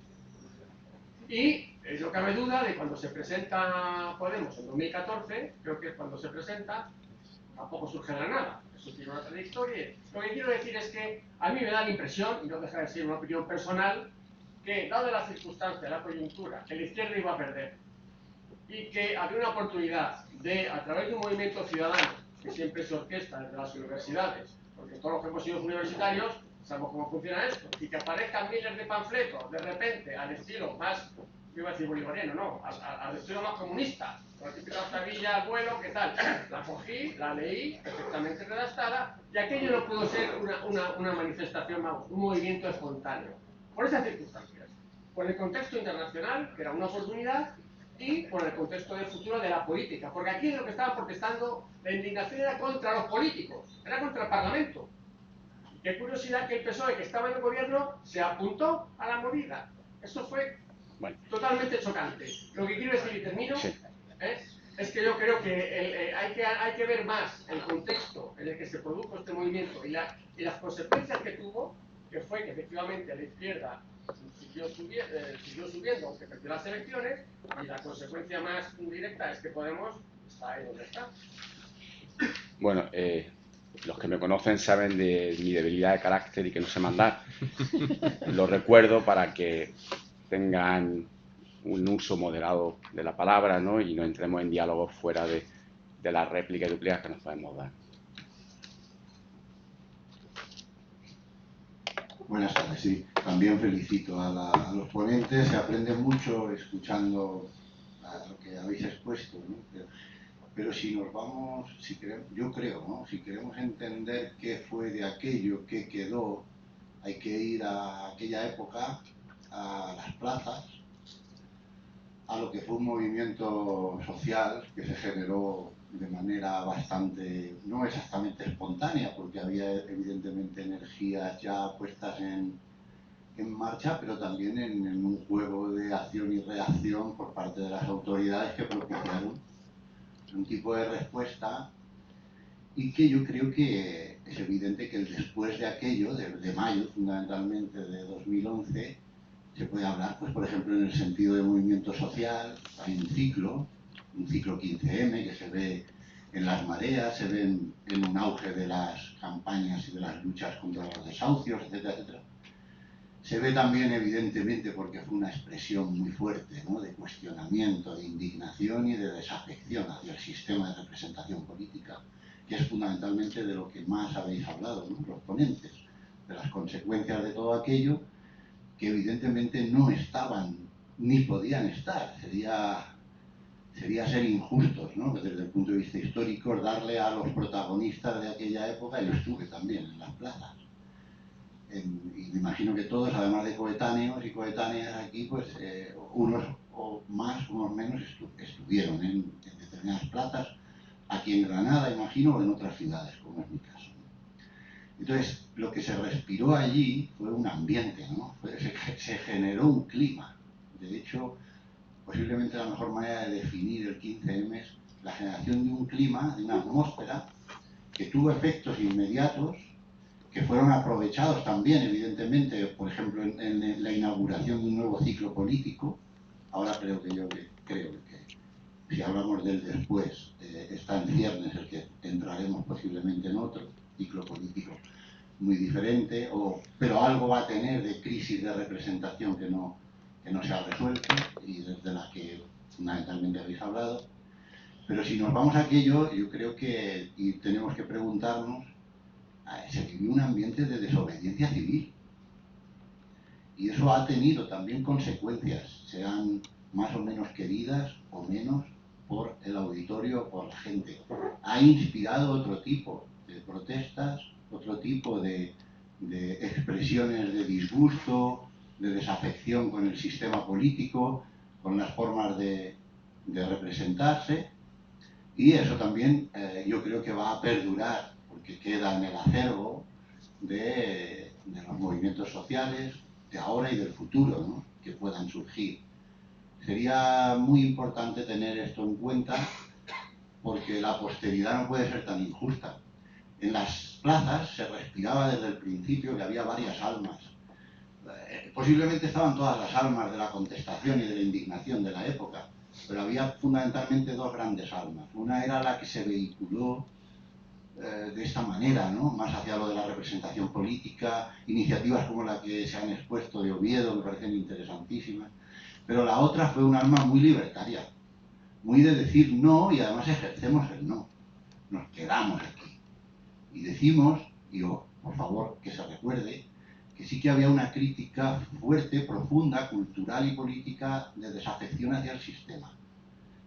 Se hablaba de que le llaman democracia y no lo es. Se hablaba contra los chorizos, es decir, por la corrupción política, pero también contra los banqueros y las políticas económicas que se estaban llevando a cabo en España y en Europa. Y eso algo queda, y fundamentalmente algo tiene que quedar, ¿no?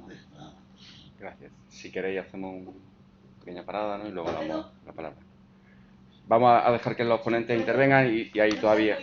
Sí, también, todos tenemos que ser breves. Hay todavía 4 o 3 palabras antes de usted, vamos a que los ponentes intervengan y luego seguimos con el debate. Muy bien, muchas gracias, con la mayor brevedad. Vamos a ver, yo creo que casi cualquier movimiento social, no diría que está condenado al fracaso, pero seguramente las expectativas que genera son difíciles de cumplir, porque las instituciones son muy tozudas, es muy difícil cambiar las cosas, desde dentro y desde fuera. El mayo del 68 en Francia no cambió esencialmente, luego vino De Gaulle, ¿no? O sea, todos los movimientos contestatarios no han conseguido una transformación radical de las instituciones en los estados democráticos, ¿no? En ese contexto, yo creo que el aglutinador fundamental me parece que eran básicamente reivindicaciones de carácter social, si vemos lo del tema de la vivienda, el desempleo, los servicios públicos, el control de los bancos y también la mejora de la calidad del sistema democrático. ¿No fue un movimiento espontáneo? Obviamente que no fue un movimiento espontáneo, pero no se remonta, yo lo he situado en el contexto de otros movimientos que ha habido en España y ese año ya había habido una cierta contestación. Y yo creo que la amplificación del movimiento tuvo que ver un poco con lo que se acaba de apuntar, con una cierta reacción. Si no hubiera coincidido con el proceso electoral, con algún intento de desalojar alguna acampada, pues igual hubiera pasado más desapercibido. Yo creo que fue el contexto un poco el que permitió esa amplificación. Y luego que estar haciendo política en la calle es cansado. La gente tiene otras cosas en las que pensar, tiene otras preocupaciones. Y no, estaba claro que si las instituciones pues más o menos resistían, aquello tenía los días o los meses contados. En todo caso, creo que algunas cosas se han mantenido. Por ejemplo, todo lo que tiene que ver con el tema de la vivienda. Stop Desahucios y la plataforma de afectados por la hipoteca siguen trabajando hoy en día. Gracias a eso se han adoptado medidas para evitar cierto tipo de desahucios. Se ha llevado, yo creo que seguramente igual no a la que se aspira, pero algún tipo de política en materia de vivienda diferente, ¿no? Una cosa que a mí me sorprende es la institucionalización del sistema. Por ejemplo, que yo recuerdo, en ningún momento se cuestionó la monarquía. Cosa que parece un poco sorprendente, ¿no? Bueno, pues vamos a cambiar el sistema empezando por la jefatura del Estado, que por definición, desde luego, es menos democrática que si fuese un sistema republicano. Sin embargo, eso no forma parte del debate político, ¿no? Y yo creo que, bueno, parte de esa energía se canalizó, en algún caso, a través de algún partido político, que sí es verdad que luego se abandonó en principio ese contexto de funcionamiento horizontal y se adoptó un sistema de tipo bastante tradicional, ¿no? Y por último, creo que, a lo que comentaba Esperanza, yo creo que hace daño a la política, ya lo hacía en ese momento, que se vea como un mero ritualismo, ¿no? Bueno, que se está allí, que se hace algo ante las cámaras y que por tanto eso no trasciende. Por eso, digamos que las redes sociales tratan un poco de ocupar ese espacio donde uno puede hacerse escuchar, sobre todo entre los próximos, ¿no? Y los políticos también han digamos, convertido la propia política a veces, en general digo, en un ejercicio de comunicación simple, ¿no? Y bueno, yo creo que eso es algo que hay que tener presente. Gracias. Sí. Yo soy un poco más pesimista, ¿no? A la hora de responder a la pregunta del profesor Cámara, que fue del 15. Yo tengo la sensación de que queda poco. Es verdad que hay muchos debates que se plantearon en su día. El éxito de aquello yo creo que fue la transversalidad, es decir, se plantearon cosas que afectaban a mucha gente con independencia de su ideología. Por eso no se cuestionó la monarquía, seguramente, porque se hablaba de derechos sociales, de vivienda, de acceso al empleo, de transparencia, de calidad democrática, de sistema electoral. Y eso son cosas en las que nos podemos encontrar con independencia de la ideología izquierda o derecha que exista. Eso fue lo que trajo el éxito de Podemos y eso fue lo que a muchos nos acercó al movimiento, incluso al partido, ¿no? Y nos hizo militar y sentirnos cómodos en un contexto donde lo más importante no es cómo te sientes muy de izquierda o un poquito de izquierda. Obviamente es un movimiento progresista y de izquierda, ¿no? Y estábamos todos ahí, pero eso es lo que te permitía militar en un espacio comodísimo y creo que fue muy fácil transitar de las plazas a las instituciones o al partido, y también creo que era muy fácil mantenernos esa conexión cuando, no sé en qué momento se produce ni por qué, pero cuando eso se pierde de alguna manera y acabamos llegando a lo que tenemos hoy, una polarización extrema, yo creo que incluso mayor que la que había en aquel momento, y donde es más importante la esencia que las políticas, donde es más importante eres republicano o eres monárquico, no si tienes acceso a la vivienda, si en tu barrio hay tantas viviendas de alquiler turístico que no puedes seguir viviendo allí, o donde ya no hay negocio local porque lo que te ponen son tiendas de souvenir en cada esquina, como si eso nos permitiera desarrollarnos realmente, más allá que resolver problemas concretos, ¿no? Yo creo que además los problemas que había entonces siguen presentes, pero es que además creo que estamos viviendo, por lo menos lo sentimos así seguros los que compartíamos, ¿no? Lo que en el 15M se pedía, que creo que seremos la mayoría de los que estamos aquí sin duda. Yo creo que ha habido un retroceso en los derechos a día de hoy, que hay muchos derechos que están ahora mismo amenazados y que en aquel momento ni nos lo planteábamos, ¿no? Retroceso en el campo de la igualdad entre hombres y mujeres era algo que en aquel momento era absolutamente impensable, ¿no? Y nos parecía que íbamos a seguir las mujeres al frente, ¿no? hasta el fin y yo ahora me parece que desde las instituciones se están planteando cuestiones sin ningún tipo de pudor que entonces eran impensables. No soy capaz de buscar el nexo de conexión y a qué se debe, y seguro que también hay que mirar el contexto internacional, porque no es algo que pasa solo en España, solo que a España nos llega más tarde, ¿no?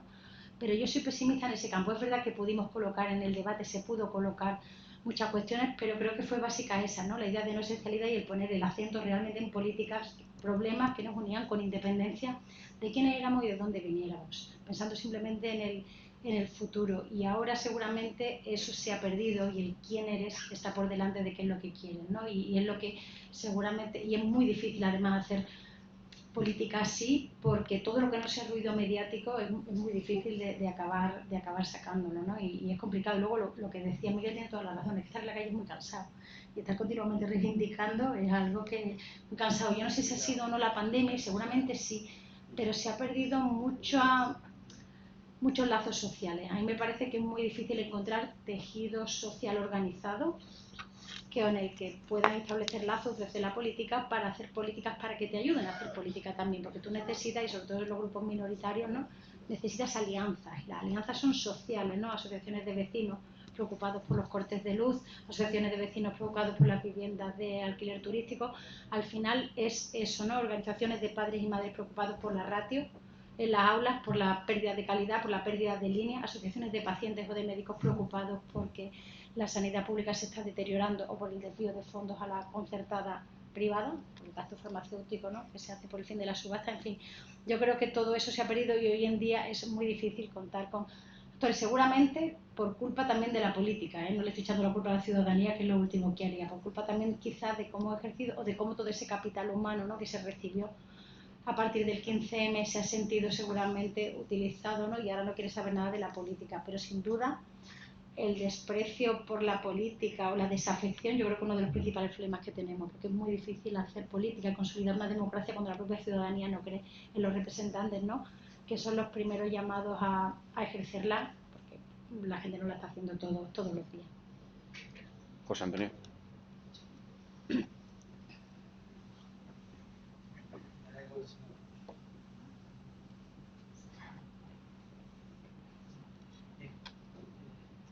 Telegráfico. Yo sí creo que el 15M aportó dos cosas muy relevantes. Una primera fue poner en el debate político los asuntos sociales. Aquí en España no se había hablado de vivienda, no se había hablado de servicios públicos, no se había hablado de pobreza, y desde entonces se habla. Es responsabilidad de todos el que se siga hablando, y que, como muy bien decía Esperanza, que los elementos identitarios, los debates identitarios, no oculten estos debates realmente importantes sobre pues, las cuestiones que preocupan a la ciudadanía porque dependen de ellas su bienestar. Pero el segundo gran cambio, y es al que yo me quería referir, es el que rompió el tablero político, o por lo menos influyó de manera importante a romper el tablero político. Desde entonces, los parlamentos son parlamentos fragmentados. Eso fue a partir del año del 15M. Influencia tuvo, sin ninguna duda. Pero claro, esto nos obliga a vivir con unos parlamentos ya muy distintos. Y a mí me da la impresión de que no nos hemos adaptado todavía a estos nuevos tipos de parlamentos. Es decir, que el sistema parlamentario de gobierno no se adapta. Yo creo que para el control, pues el que el Parlamento sea fragmentado es bueno, está claro.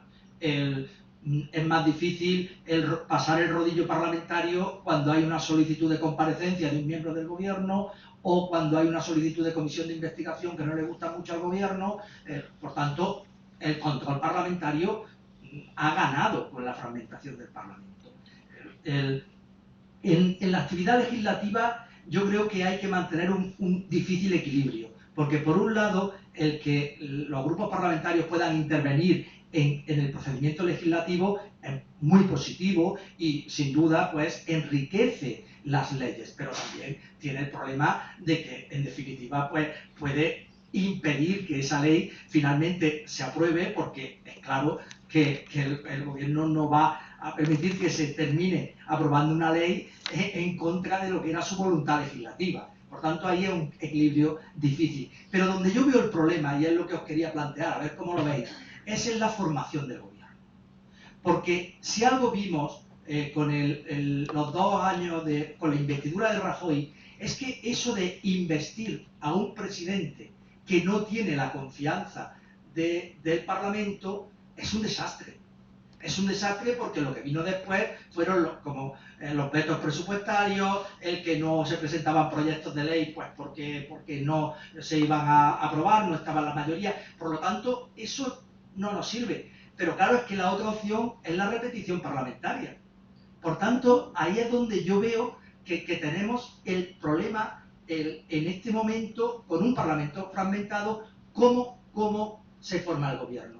Y como le doy vueltas a esto y no lo tengo muy claro, os lo traslado a ver cómo lo veis vosotros. Baldo. Sí. También casi muy telegráficamente,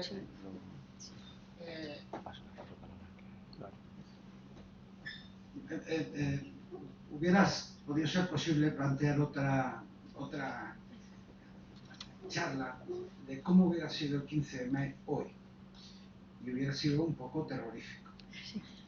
Evidentemente, viendo la experiencia con el Brexit, viendo la experiencia de elecciones en Brasil, en Estados Unidos, en fin, creo que no hace falta poner más ejemplos.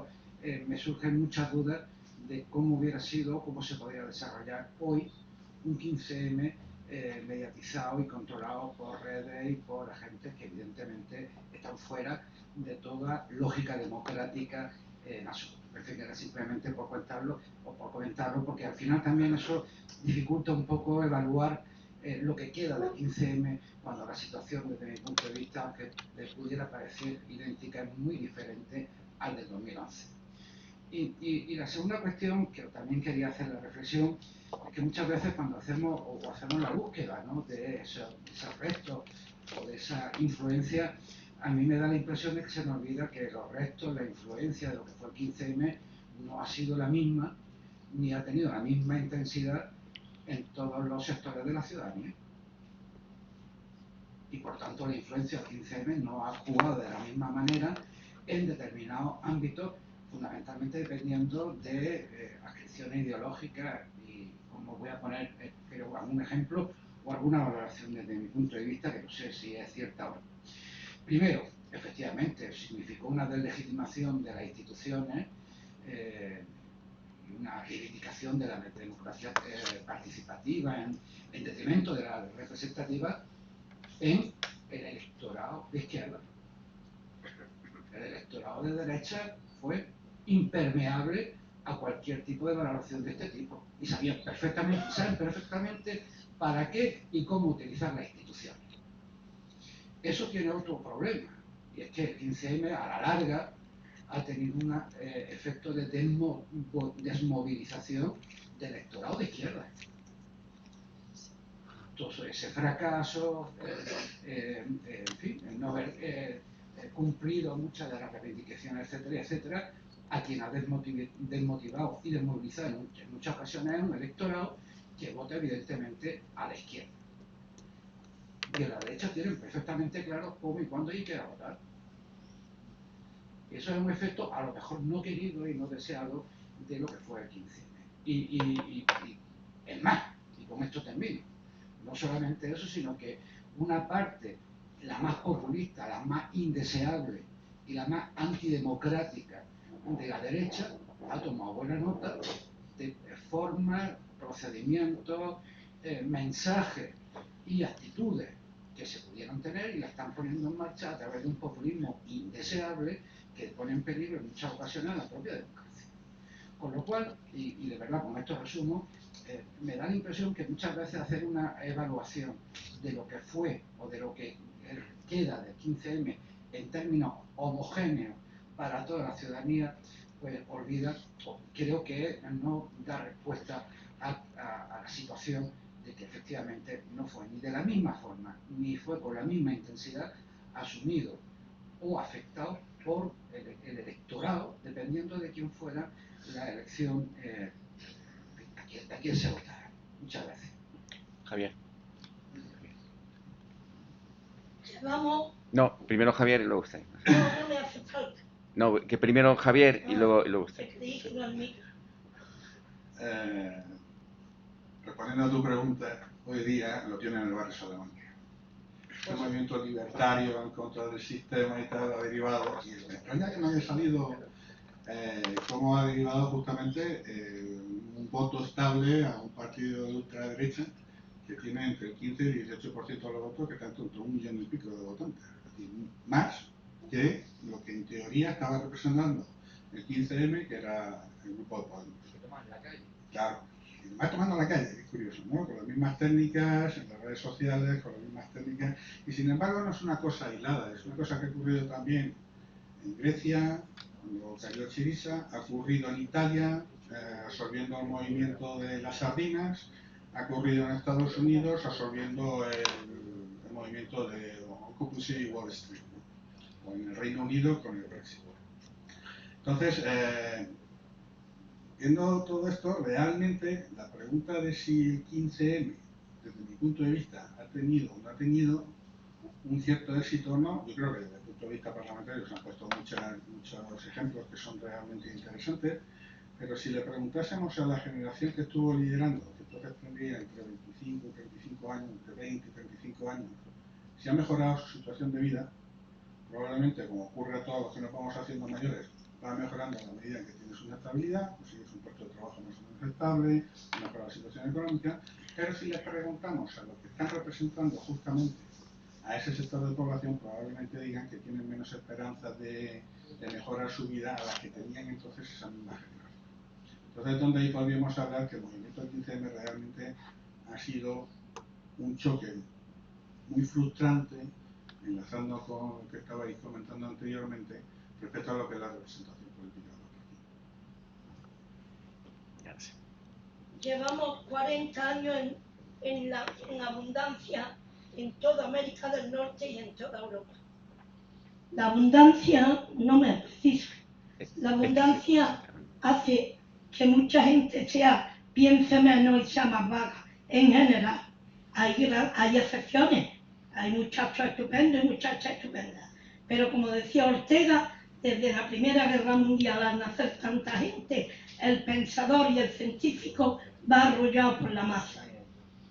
Entonces, el capital que mandan los trun, el Astran y el Astran y lo mueve, el capital mundial, hace que estemos muy apretados en cosas muy inútiles y que pensemos poco y vivamos muy rápido para consumir y que el capital aumente.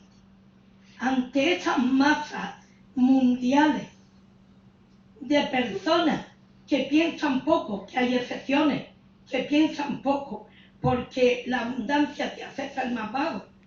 Yo, que tengo ya 76 años, pues no tengo un bolsillo para darle a la tele, me levanto y cambio. Pero soy yo, que soy de una generación muy pasada. La gente joven no. Entonces, como son todos, y vivimos así, en ese ambiente de baba, de abundancia, en donde la gente es muy gritona y los políticos están en la misma época y en el mismo redil, pues aunque haya algunos buenos, como en médicos, hay otros que son gritones porque pensar cuesta mucho trabajo. Y los mejores de todos los países, por regla general, no se meten en política, por regla general, porque ven que no van a conseguir mucho, que me acuerdo mi padre en la profesión le decía, ahora viene un obrero muy torpe, y le decía, sí, después de 2 horas estamos consiguiendo, y llega un obrero maldito y le dice, Pepe, después de las 2 horas estamos donde estamos, y tienes que jugar con la baraja, con esa falsería, tienes que jugar con lo menos mal. Entonces, no podemos pedir mucho esa desilusión que hablan casi todos, porque los partidos no hablarán ni de... Están hechos por el Pepico, la Juanica, el Manulico, que por regla general, como están en el mismo redil, son débiles y no esperéis mucho. Dice, cuando llegue y sea parlamentario en Europa, más presos todavía, y están más presos porque a lo mejor quieres defender no sé qué en África y te dice, no, que Francia no ayudó en la carretera de Sevilla a Cataluña. Entonces tenéis que comprender que esa desilusión existe porque el mundo en la abundancia somos todos, excepto excepciones, más pobres. Y como dice Ortega y Gasset, que equivocados están los que piensan que se vive mejor con la derecha que con la izquierda. Se vive mejor con grandes ciudadanos que piensen y procuren tener pueblos medianos. El capital es pobre, es listo pero no inteligente. Si no, África y América del Sur estaría más de clase media para ser más ricos esos ricos del mundo. Pero para eso hace falta inteligencia y el capital es listo, pero no inteligente. Si queréis ahora intervenir vosotros. Vale, muy bien, muchas gracias por las intervenciones, por los comentarios que habéis hecho, que yo creo que algunos no tienen respuesta, sino que forman parte del debate, ¿no? Estoy de acuerdo con lo que comentabas, José Antonio. Yo creo que se introdujo las cuestiones sociales y desde entonces están presentes. Seguramente no con el resultado que se esperaba, pero al menos se nombra, se sabe de lo que se está hablando, ¿no? Y yo creo que eso, pues desde luego no debe de ser ajeno. Lo que tú dices, la fragmentación parlamentaria, efectivamente, seguramente porque España era una cierta anomalía en el plano comparado, porque esa fragmentación parlamentaria ya existía en otros países, en el que el abanico ideológico presente en las cámaras era más amplio. Y, en teoría, esa fragmentación parlamentaria tendría que traducirse, como tú apuntabas, en otra forma de gobernar. Y se ha introducido, todavía mucho más tarde, los gobiernos de coalición, que por otra parte son frecuentes en otros países, ¿no? Entonces, seguramente, a lo que te obliga esa fragmentación parlamentaria es a buscar gobiernos de coalición. Y un gobierno de coalición, como es evidente, pues bueno, tiene sus fricciones, sobre todo porque llegado cierto momento tiene una cierta fecha de caducidad, porque estás en coalición, pero luego tú te vas a presentar, cada uno se va a presentar por su cuenta, y eso pues seguramente genera más inestabilidad política, que era algo que no estábamos acostumbrados, y por eso cambiar esa costumbre pues es complicado. Aparte que aquí a veces se ve como un fracaso que un gobierno tenga que ser de coalición, en absoluto. Y sin embargo como un éxito que solo gobierna un partido. Obviamente desde el propio partido eso puede ser un éxito, pero en términos sociales y políticos los gobiernos de coalición pueden ser una solución seguramente mejor incluso que un gobierno de monocolor, ¿no? En relación a lo que comentaba Baldo, sí, efectivamente, yo creo que aunque han pasado solo 10 o 11 años, seguramente las cosas han cambiado mucho, ¿no? Yo creo que una cosa que también se ha hecho evidente, que ya se había anticipado a fines del siglo pasado, ¿no? Que vivimos en una sociedad del riesgo global. Y en esa sociedad del riesgo global se vio en el año 2008 con la crisis económica que nos afectó, la crisis hipotecaria que empezó en Estados Unidos. Y yo creo que mucho de eso tiene que ver con lo que pasó en el 2011, ¿no? Pero se ha evidenciado posteriormente con la pandemia, que es un ejemplo también de crisis global, y la situación actual en Ucrania. Es decir, los gobiernos de los países europeos y de otros países del mundo tienen que hacer frente a situaciones que no han generado, pero de las que deben responder ante su opinión pública, ¿no? A veces de manera directa porque te están implicando cuál es tu grado de intervención militar en Ucrania, eso es algo a lo que hay que hacer frente, y en todo caso te impacta en la sociedad y en la economía. Entonces, seguramente, bueno, vivimos en sociedades mucho más nacionales y ahora está claro, me parece más evidente que vivimos en unas sociedades más globales, ¿no? Y por último, bueno, alguna cosa en lo que has comentado, Javier, estoy bastante de acuerdo. Y en relación a lo que ha comentado usted, bueno, una cosa que me parece que sobre la que había que reflexionar es una cierta consolidación de la profesionalización política, ¿no? Y yo creo que eso seguramente no es bueno. Creo que es bueno que haya más, digamos, renovación, era lo que se pedía entonces. Pero claro, esa renovación a veces es difícil si el cursus honorum político lo empieza uno muy joven y eso le impide pues dedicarse a otras cosas. Es decir, al final la política no es las elecciones no es una cuestión ideológica, es una cuestión a veces de supervivencia económica, porque hay gente que depende de eso el seguir en la política, ¿no? Y seguramente, pues bueno, la cultura de los partidos tendrían que, eso creo que es un toque de atención.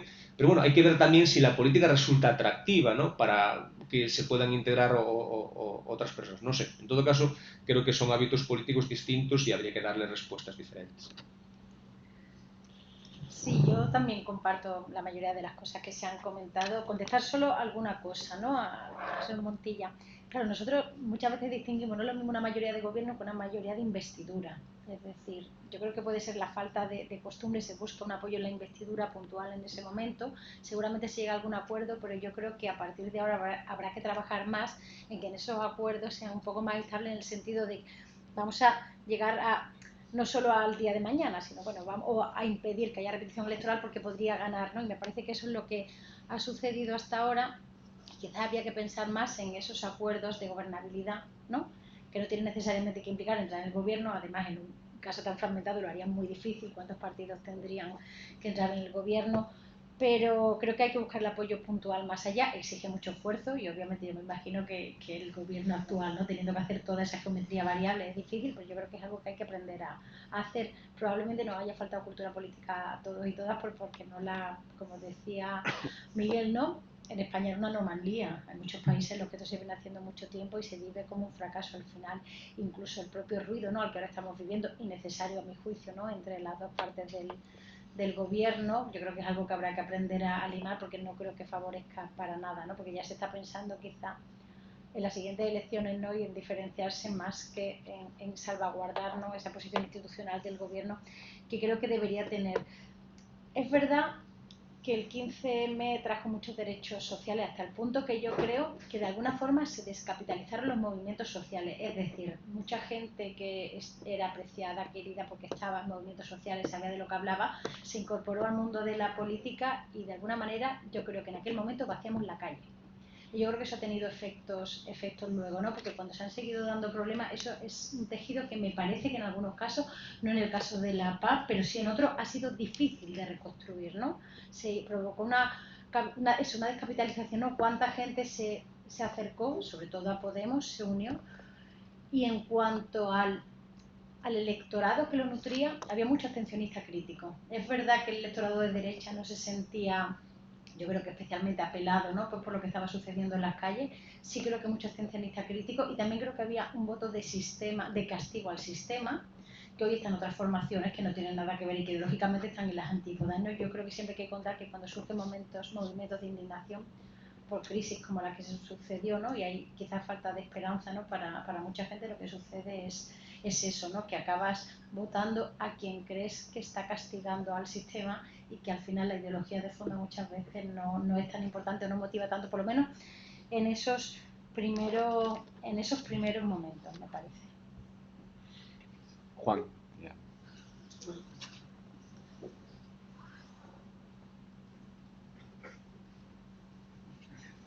Bueno, lo primero, felicitaros. Creo que habéis hecho de nuevo una intervención, no solamente en las ponencias, sino en vuestras respuestas a las intervenciones del resto de los compañeros y compañeras que han intervenido también en el debate.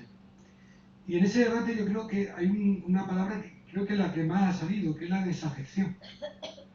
Y creo que nos queda del 15M es desafección, pero una desafección distinta. Porque la primera creo que era una desafección con los partidos políticos. Un elemento clave, yo creo que para el 15M fue la reforma de la Constitución.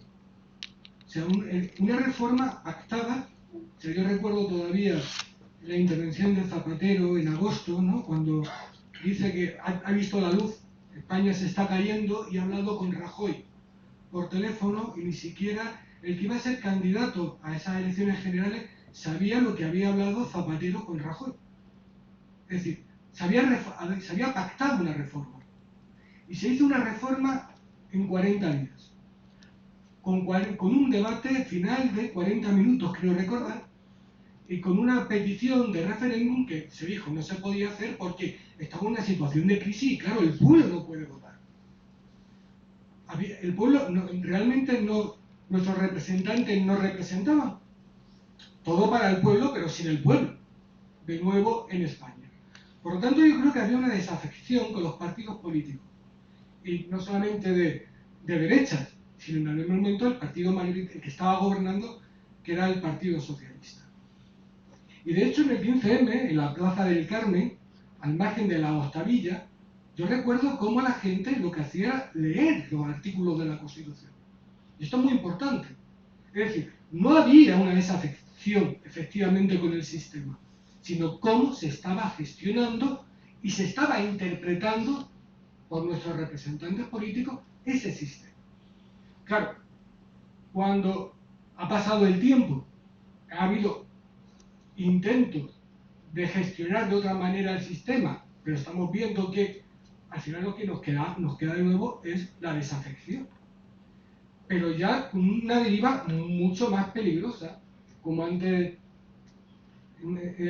Baldomero conectaba. Una desafección realmente ya ahora, y yo creo que sí, por parte de muchos del sistema. Unos absteniéndose en relación al voto y otros realmente atacando el sistema. Yo no creo que Trump ganara las elecciones. Yo estoy convencido de que lo que pasó fue que Hillary Clinton perdió las elecciones. Y hasta que no seamos conscientes que el sistema, al final, tiene que resolver realmente los problemas de los ciudadanos, lo que nos vamos a encontrar es que esa desafección va a seguir creciendo. Una desafección que puede finalmente ser conducida por algunos sujetos, digamos, bastante peligrosos para el pluralismo. Bien, no sé si existe alguna palabra más. Profesor Antonio y... Buenas tardes, muchas gracias. Felicitaros por vuestras intervenciones, y a raíz de todo lo que se está diciendo os preguntaría, ¿creéis que hay una verdadera cultura política? Hemos conseguido después de 40 años una cultura política en nuestro país, que los ciudadanos normales sepan cómo funciona nuestro país. Creo que a veces sabemos mejor cómo se elige el presidente de los Estados Unidos que nuestro propio presidente de gobierno, porque creo que el 15M, ¿no?, lo decía antes el profesor Barrilao, ¿no?, que se leía la Constitución. Recuerdo algún candidato en algún debate leyendo simplemente la Constitución, esa fuerza que tiene la Constitución que uno se hace porque parece que está presa de una interpretación auténtica de la Constitución. Y en ese sentido, y siguiendo las palabras del profesor Fresno, me pregunto si el sistema precisamente lo que ha hecho ha sido coger el 15M, convertirlo en un partido político y meterlo en el sistema de la forma que nos está creando esa desafección que se está diciendo de nuevo, ¿no? Porque la verdad es que es paradójico que en este momento en el que gobierna una coalición que representa en parte al movimiento 15M, que parte de lo que se está diciendo aquí es que estamos peor, pues es un poco llamativo, ¿no? O sea, que puede que el éxito también haya sido transformar ese 15M en ese sistema, en esa interpretación auténtica de lo que es la Constitución, lo que algunos llaman régimen del 78. Me gustaría saber vuestra opinión al respecto. Gracias.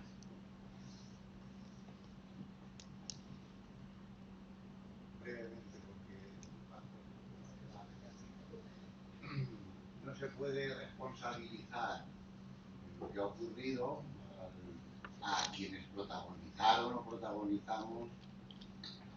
Por cierto, yo también desde las aulas, en las plazas y en las aulas, a aquel movimiento. Hay movimientos que utilizan repertorios desde el siglo XIX, movimientos sociales que utilizan repertorios que luego son muy parecidos a los de una ideología más progresista o más reaccionaria. Los repertorios como las navajas o como son instrumentos, ¿no? Lo que cambian son los climas y los estados de opinión y, por ejemplo, la intervención antepenúltima pues me ha parecido muy lúcida en el sentido. La desafección sigue ahí porque, por volver al aspecto que más habéis tratado en esta conferencia, aquellos aspectos propositivos que tuvo el 15M sobre el sistema de representación política consiguieron algo. Hablaron de una podredumbre, tal y como, por ejemplo, había quedado de una manera muy alarmante en el cambio constitucional de un año antes. Se habló de una podredumbre, a lo mejor era un poco exagerado, pero es que un movimiento social se expresa, por cierto, en los repertorios contraculturales y culturales que también surgieron, sobre todo en la Puerta del Sol, pero en otras plazas también. Eso fue de una riqueza que jamás una algarada ultraderechista o populista de derecha de ahora sería capaz de reproducir de la misma manera, porque los repertorios, los valores y las expresiones también tienen unas estéticas luego diferentes. Pero por eso digo, no ha habido verdadero cambio en la estructura del sistema y en el sistema de representación, fundamentalmente durante estos años, y digámoslo, aunque sea una metáfora un poco fea, que ha seguido pudriéndose. A pesar de los cambios que ha habido con el ciclo Podemos, etcétera, etcétera, esa mayor pluralidad en los parlamentos, los cambios realmente a los que se apuntaban en las plazas.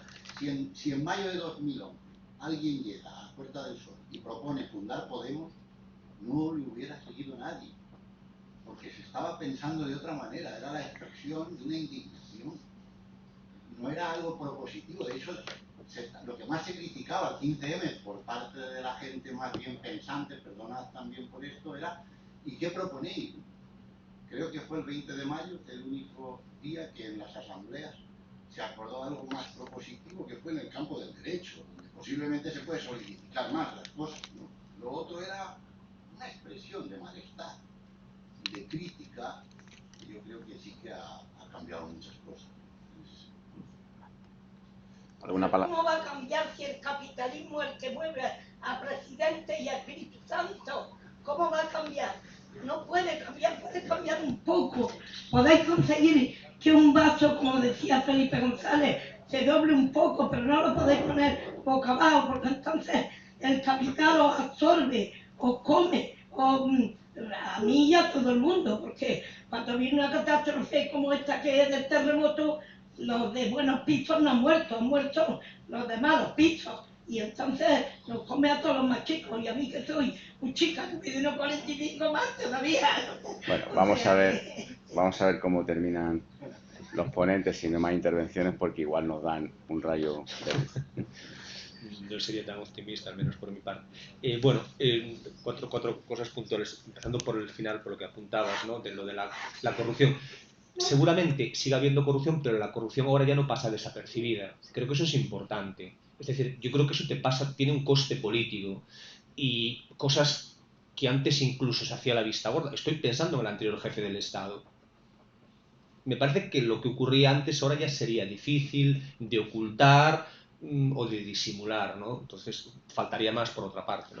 Pero bueno, creo que eso, que la corrupción, yo creo que el problema no es la corrupción, para mí el problema es la impunidad. ¿Sí? El problema es cuando la corrupción no tiene un coste. Porque yo no creo que se pueda acabar con la corrupción, sí, pero habrá menos corrupción si quienes son tentados a ser corruptos, pues temen las consecuencias de eso, ¿no? Por eso creo que lo importante, repito, es luchar para que no haya impunidad, no tanto para que no haya corrupción. Algunas de las reformas que se plantearon, claro, yo creo que hubo algún actor político que dice, a ver si vamos a cambiar el sistema cuando yo me puedo beneficiar de él. Es decir, tenemos un sistema político electoral que favorece claramente a las dos opciones más votadas, sean las que sean.